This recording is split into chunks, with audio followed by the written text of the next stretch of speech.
Say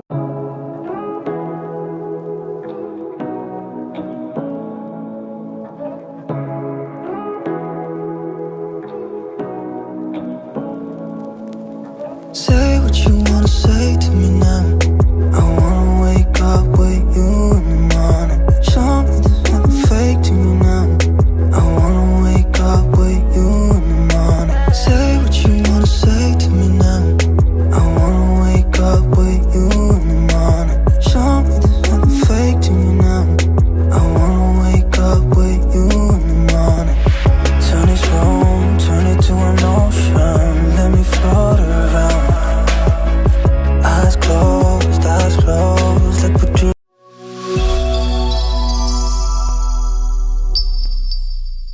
Hello guys, this is Mr. A Lot More, your senior Udaku reporter. And of course, a lot more is coming. Niko maeneo fulani, nikicheki maeneo ni ya Nakuru this time round. Atuchezi, tunatoka mpaka nje ya Nairobi. Niko hapa kupiga story na mtu ambaye anafanya kazi amazing sana, and I think he needs our attention. He needs the recognition, you understand? Because ile kazi anafanya hapa Nakuru is you see, Nakuru siku hizi inaitwa city, and I think he is now building the city. He is South Sudanese. He is from the United States of America. Na ako na mazuri. Tutakuwa tukipiga story na yeye because there is a video nilikuwa pale tuko na watu wakamchana sana. Nikasema nimtafute tupige story tujue mambo iko namna gani, kisha tuendelee na kazi kama kawaida. How are you, Mr. Maketh? Good, Nicholas. How you doing? I'm good. I mean, I'm gonna do a lot of English in this interview, okay, but Mungu atanisaidia. Uko salama? Yeah, niko sawa. I would like you to look at the camera, introduce yourself, tell us who you are, what you do, where you're from. Okay, my name is Maketh Quer. I base in Kansas City, Missouri, in the United States, but I also base in Nakuru part-time. So I come here, I do construction. I start construction in 2013, actually 2010, when I bought my first piece of land in Nakuru, and I built it, and a lot of people were asking me how I do it, and other people, they join me, and now we are into our 13th year doing construction in Kenya. This is your 13th year? Yeah. As a Kenyan? Yeah, you can call me a Kenyan because, you know, we have this situation where this continent is divided so much of what belongs to who. But as an African, you should feel home anywhere. Yeah, so I feel Kenyan in me, yeah. Perfect. Let's dive into the conversation. I mean, I want us to talk about the project that you're doing, talk of Centerpiece, the Legacy Park. There is another one. That is Bright Star Village. Yes, Bright Star Village. The three of them, we're going to be talking about them. But first of all, there has been stories between Sudan and Kenyan relationship. And a lot of people have so many stereotypes, beliefs, myths, a lot of things.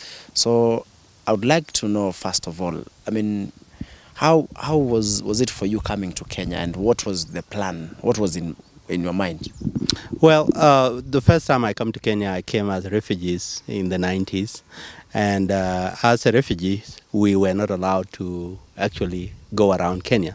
So we were in refugee camp. We were literally closed into the camp. So for you to travel even to Lodwar, you have to pay a heck of amount of money to be able to get out of the camp. And by then, we were not really exposed to Kenya culture. But I get opportunity later in the late 90s where one of young Kenyan girls, she was almost my age, she gave me a scholarship, and I joined a Kenyan boarding school. So that's when I become more exposed to Kenyan. Yeah. Oh, perfect. Then let me ask a personal question. Yeah, sure. You know, when I'm walking around the streets, I usually see a group of Sudanese guys. They may be women or men. Wanatembea tu. They're not saying hi to anyone. They're just having their own conversation. Why don't you guys say hi to us maybe randomly? Because mzungu akikuja hapa sasa utaona kila mtu hi mzungu, you see? Yeah. So yeah, as you know, South Sudanese and Kenyan, although we are together, we have a lot of stereotype toward each other. Like most Kenyan, they think South Sudanese, they are arrogant, they are rude, they are people, yeah, vita. But and on the South Sudanese side, South Sudanese, they base the judgment on trustworthiness. So, for example, if you get 10 Sudanese together, there's a very good chance that 8 people out of that 10 are going to do what is right. I don't know if you get 10 random Kenyans, what are the chances or what percentage of the people will do okay, that is the thing. So that trust, a lot of South Sudanese don't have. But in most cases, when they come to know you, you become like a part of them. Like, so if you go to a Sudanese neighborhood, you will see they have one taxi driver, a Kenyan, that they trust, and they use that one person because they know it's safe. They will go to that shop and they will shop from that shop because so what they want to establish is the trust first. But like I said, it's a stereotype. In every society, not everybody going to be the same in their character. My wife is Kenyan, and she is the most trustworthy woman I ever came across. Not only her, even my in-laws are the best in-laws anybody will have. These are people that not only I can actually trust them more than I trust myself. So this idea of the certain character of a certain society are not always right. It's just a stereotype. Yeah. You've been in Kenya for quite some time. By any chance, are you maybe married to Kenyan or something? Yeah, my wife's Kenyan. My kid are half Kenyans. So literally in my family, I'm the only South Sudanese. My entire family is Kenyan family. Yeah. Wow, then you must be a proud Kenyan. Yes, of course. And sometimes, we don't get appreciated, like you were mentioning earlier. And but home is home. My kid now, they are part South Sudanese and they are part Kenyans, and you cannot take that away from them. You will not say it. I remember one time I went to migration office when I was looking for a work permit, and I remember the officer said I should pay a certain amount of money, and then he said, no, you are not entitled to this. And then I said, it's my right. And he said, how is your right? I said, so are you trying to tell me your child can eat and my child cannot eat just because they are part South Sudanese, although they are part Kenyan? Very much I found myself to be a part of this society, and I do my best to invest my energy and my effort and my resources in this country, just like any other Kenyan would have done. Yeah. Oh, perfect. Let's talk about a video that was posted on Tuko. Is it a video or a photo? Where people were having mixed reactions about the project. If I may read, the group of South Sudanese and American friends that have built estates in Nakuru, like where we are now. Yeah. I mean, tell us, first of all, tell us about the project.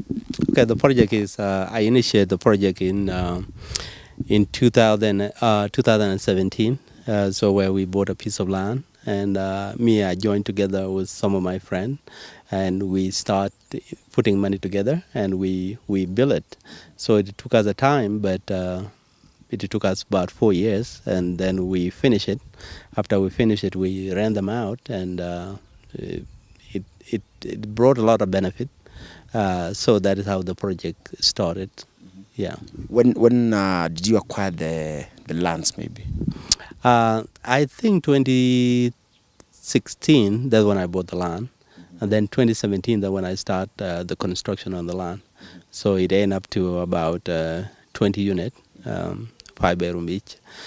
So they are now occupied, so yeah. Let's talk about Centerpiece Village. Yeah. How many units are there? There's about 20, and we have a space to build more, about another 10. We have a space where we will build apartment unit, about 48 apartment unit and a shopping mall. So we are just putting that on hold now. We have been trying to pushing the county to bring the infrastructure here, although it's kind of hard to get a response from them. So we kind of put it a hold on it because you cannot just keep pouring money into the soil and there is no infrastructure there. Yeah. Perfect. If maybe someone is interested to maybe come on a getaway, on a weekend getaway with the family, friends, and maybe they would like to rent the house. Yeah. How much is it and how does it happen? Well, we have a B&B of about 5-bedroom standalone unit.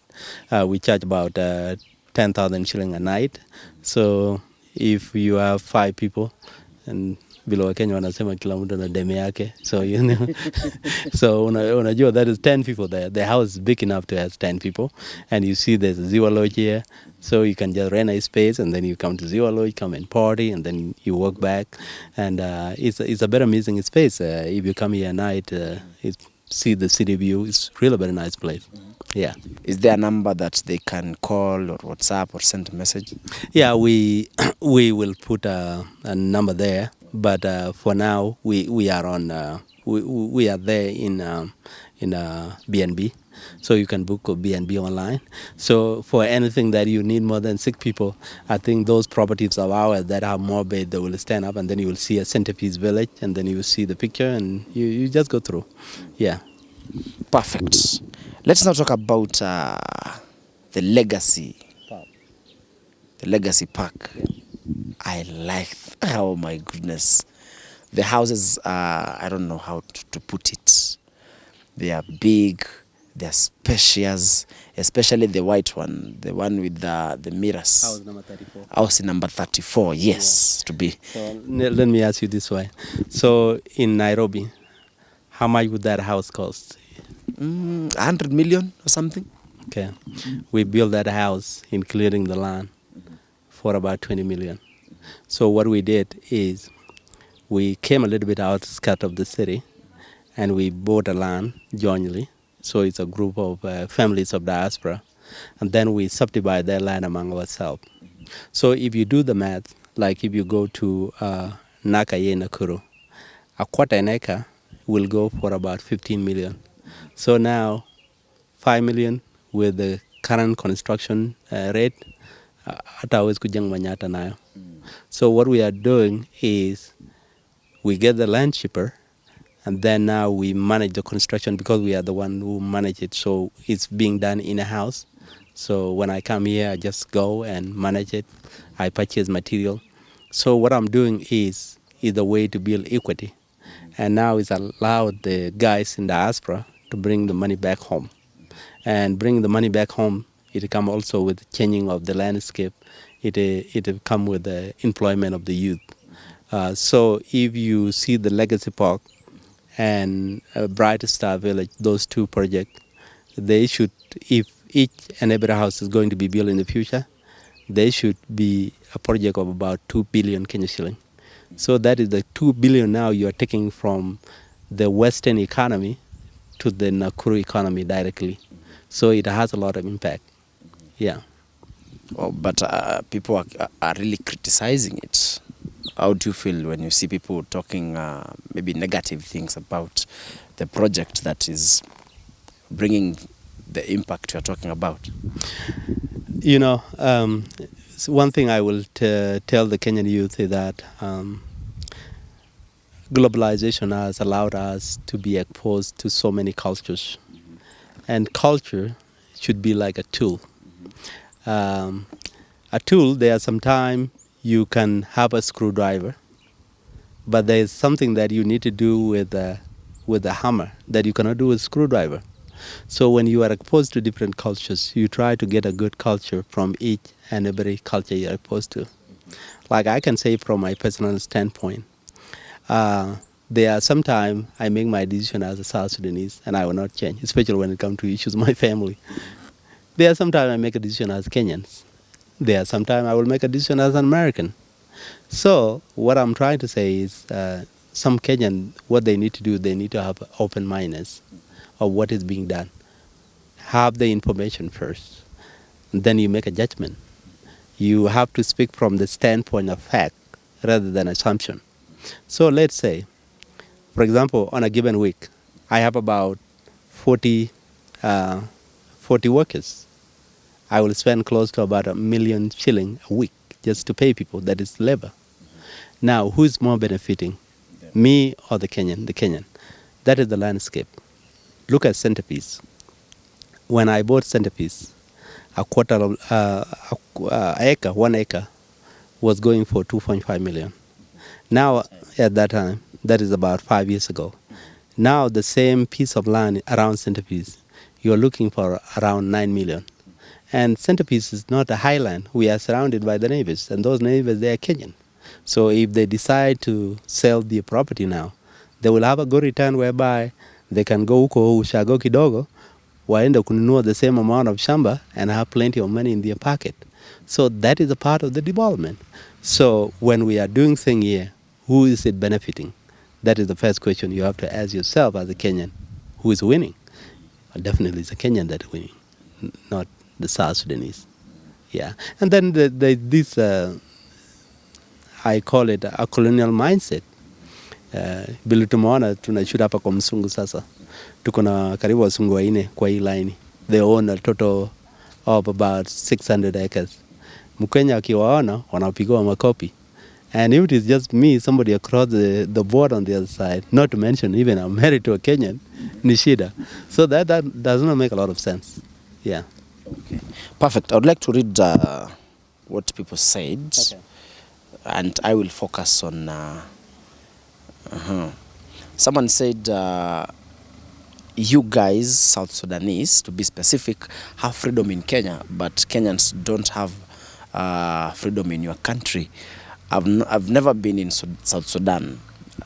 Are there Kenyans living there? Do they have freedom? Well, actually, the most people that are making more money in South Sudan are the foreigners, not actually the South Sudanese. I can tell you an example. I came back last weekend from Juba with a lady from Kisii. She's a contractor. And she said in South Sudan, they are charging about 1,500 per square meter. If you make a calculation of the house that I told you, that means I'm literally charging almost about $300 per square meter. So in South Sudan, it's risky. And it's risky for everybody, including myself. So that's why if I'm not comfortable doing business there, that's why I do a business here. So if I go to South Sudan, I will have the same risk as just any other Kenyan. So this is a country that just got out of a civil war. People are traumatized. Somebody can just takuchapa makopi without even doing anything. So it's a matter of choice, not a question of you being a Kenyan there. It's just the way the system is. So the freedom in South Sudan is limited to everybody. It's not only limited to Kenyan, it's also limited to South Sudanese. And it's a question that we, the South Sudanese, we don't have control over. It's just, for example, in the 90s, when we were a refugee in Kenya, a Kenyan police can just call you, tasema wewe garang kuja hapa, and you will be locked up just for being a South Sudanese. And if ukikosa kutoa pesa, you will stay in jail. But you cannot hold those grudges against all Kenyans. There's a lot of good Kenyans. Mm-hmm. So what you have to see is, who are you dealing with? Are you talking about the South Sudan, the system, or are you talking about South Sudan, the people? So because those are two different things. Yeah. Perfect. Then someone else said the rate at which Sudanese are owning property in Kenya is very high. It should be controlled for the safety of Kenyans. Do you think so? I don't know how South Sudanese owning a property affecting the Kenyan, beside actually building Kenya. The past property I own, I'm just going to give you a real example. The past property I own, I bought that piece of land for about 800,000 at a time. But now the same area is going for about 8 million. And I was the first person to start construction in that area. So when I start construction, everybody start building. So there is also Chinese in this market. For heaven's sake, Kenya is the 7th largest economy in Africa. And to be a 7th largest economy in Africa, That means everything that is here is not owned by the Kenyan.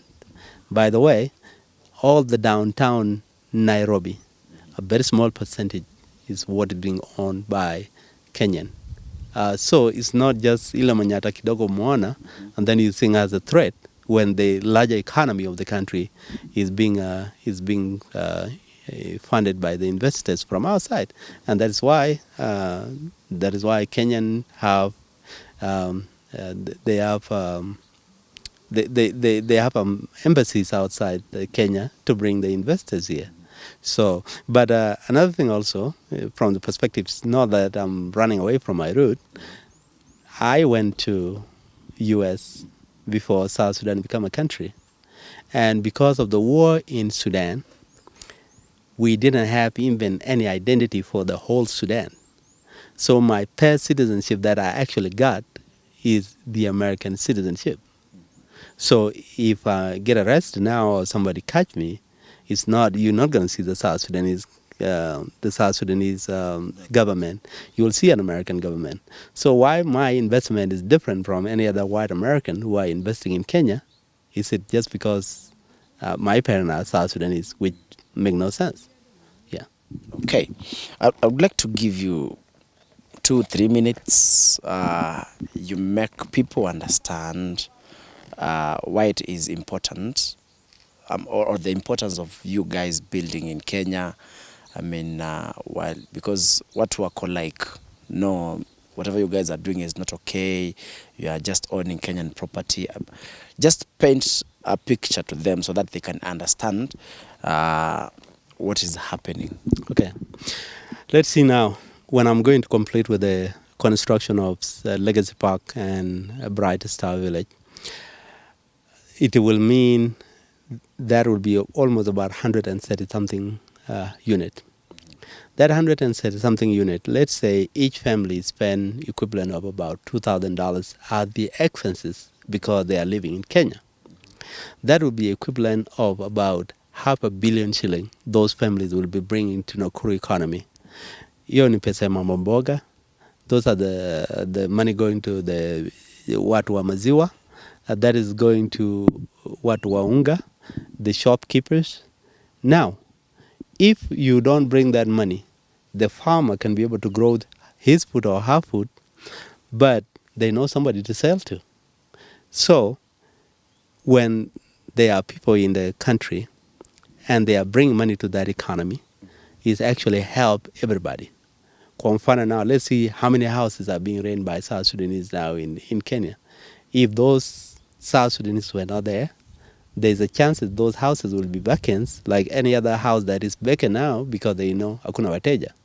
So that is how the economy works. So South Sudanese, we are not engaged in crime. We are not engaged in any money laundering. What we do is everything is perfect and it's legit. So hakuna mwenye ako hapa kinyume ya sheria. So I think part of that, Kenya need to know South Sudanese are contributed to uchumi ya Kenya. Sometimes there's a mindset when you see, oh, how watu they stay all day, na waende kazi wanawarukula wapi, is because the source of money is outside Kenya. They bring the money from outside. They just have to come and spend. So if somebody's come and spend money in your place and is not committing crime, is not beating anybody, what do you have to lose? Yeah, so that is how I look at it. Yeah. So what you're saying is South Sudanese guys are bringing a lot of money to Kenya. Yeah, of course, there's really a lot of money. Even when the Kenyan, when the Kenyans see the money that come from diaspora, they think they are coming only from Kenyan.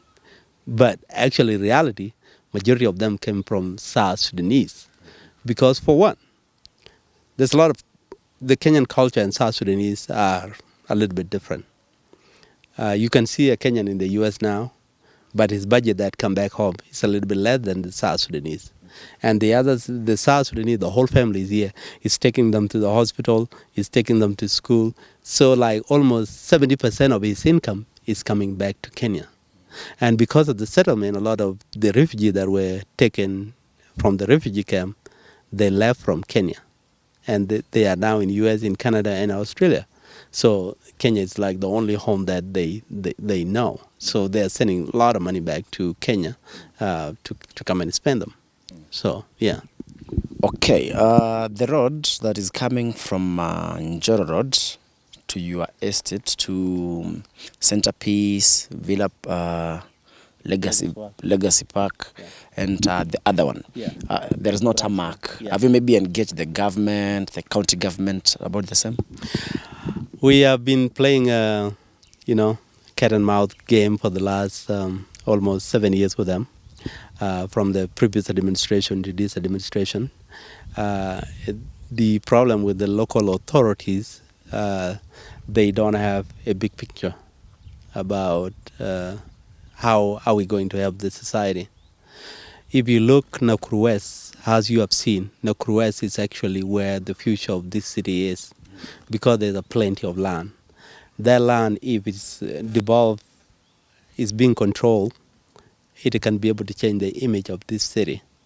But when you go to this local official, the question you hear sometimes is like, "What is in for me?"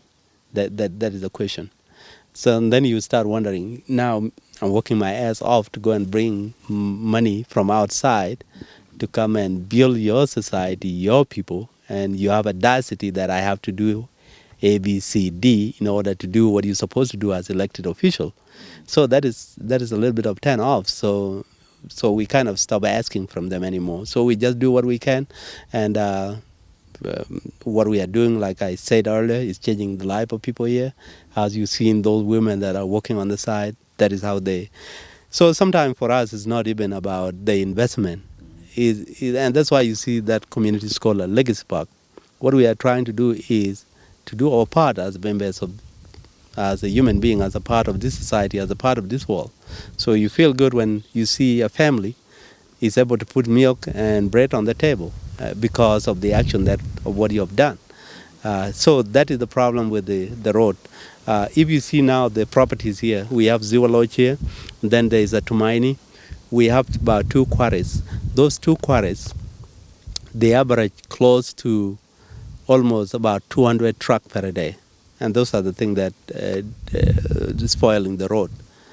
If the taxes from those trucks are collected, and these people, they're supposed to be charging about 300 shilling per lorry, that means in a year, those 2 quarries alone can generate a revenue of about 21 million per year, just for 1 year. This road is only about 6 kilometers. It's 6 kilometers. Even if with the 6 kilometers, even if you were spending about 3 million per kilometer, that's a lot of money. And then because the neighborhood is coming up now, they put a toll bridge whereby they will collect the money from people that are coming in. So the road can pay for itself, but there is nobody there to work with you to be able to do the plan. Have you proposed that to the government? Actually, the last time I went to the county offices, the next thing I see, walileta watu wa Kanjoko. So they now kind of collecting money manually there at the door. Sasa hata ukicollect your money manually, a lot of time things don't add up the way they're supposed to be. So how are you even collecting taxes for the services you don't provide? You don't provide the road, you don't provide the rest of stuff. So what are you going to do with the money when you are not providing the services as elected official? So that is the problem. So they don't even avail themselves to be able to sit down and to be able to see how are we going to help the city? How are we going to build a better society? Back in the U.S., actually, I work for the local government. It's the same thing to my friend, my business partner. He worked for the city of Indianapolis, and he's working in the city manager office. We are even willing to help these people with ideas of what we think can work. But the accessibility is so difficult. They are not accessible. You can't find them. You can't find them. Okay. Yeah. Perfect. I think we're done. I would like to get a bottom line of this whole story. Well, just next time, if you see South Sudanese as Kenyan, just know that they are not a threat to you in any way. You can approach them. They are not unapproachable. Also, for the time South Sudanese has been here, South Sudanese become a part and parcel of Kenyan society. The first group of South Sudanese that came to Kenya was in 1992. So that means the first South Sudanese born in Kenya, they are now 30-something years old. So those people, they know Kenya more than South Sudan. So they kind of part of this society. That's where they were born. And what they used also, the Kenyan youth need to know is they also need to be open-minded. We are living in a global society now. So today, if a child was born in Kisumu, he's not competing with people from Kakamega or Nyeri or Mombasa. They are competing with South Sudanese, they are competing with Tanzanians, they are competing with Chinese. So have that global mindset in you. Atakawe, if you have more courage than I am, go to South Sudan and go and get a lot of money. It's a mix of blazing and bullets. So if you can survive that, go and do it. So that is how it is. Yeah. So see what is best for you. Now, by the way, all the people are not the same. There are some Kenyan now who have the South Sudanese that they hold so dear in their heart, and that is the same. The same with the South Sudanese. Like for example, I'll tell you about my wife and my in-laws. They will always come before any South Sudanese. So that is how the world is, and that is the same thing to them. I will come to them before you, as no matter how Kenyan you are. I will be a first priority for them. So settle yourself, build your relationship, and you'll find somebody that get along with you regardless of where they come from. Yeah. Perfect. Maketh, thank you so much for your time. Do you have anything else you feel like Kioko hajauliza? Well, what I think is, and the Kenyan youth need to know is that, or any Kenyan, is that you are lucky to be born in this society.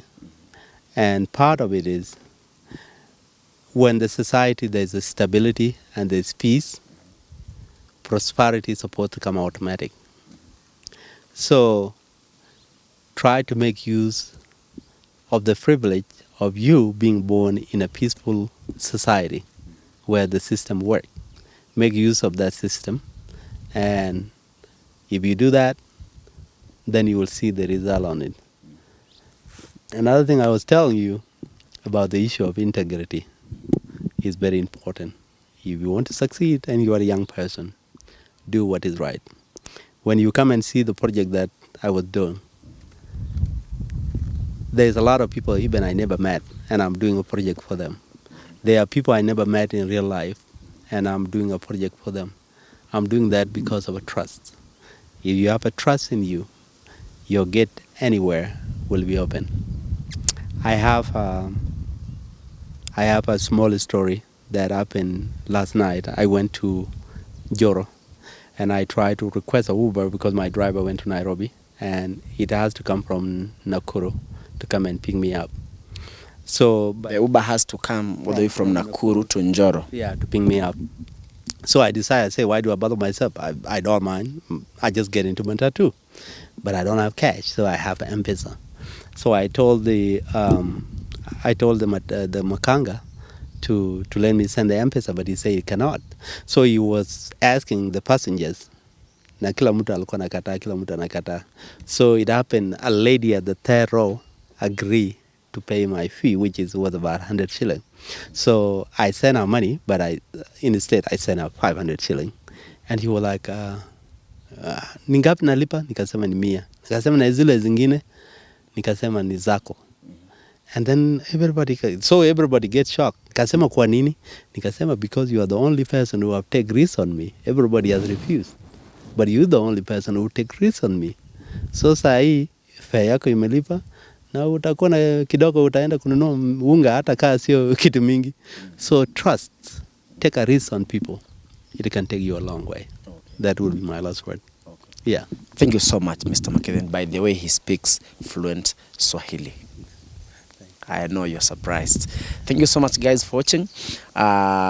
Kama unataka kujengewa nyumba, kama unataka kuja kujificha kidogo, umefanya deal mingi na DCI wanakutafuta. Yes, kuna BNB kama unataka kujenga nyumba, na unajua uwezi pata 100 million sema unataka kujenga. Ile kidogo uko nayo, kuja ukae chini na Mr. Maketh mwanze project, mkiendelea mpaka malize. Yeah, thank you so much guys for watching. Mambo ni mengi from Nakuru, nasema bye bye.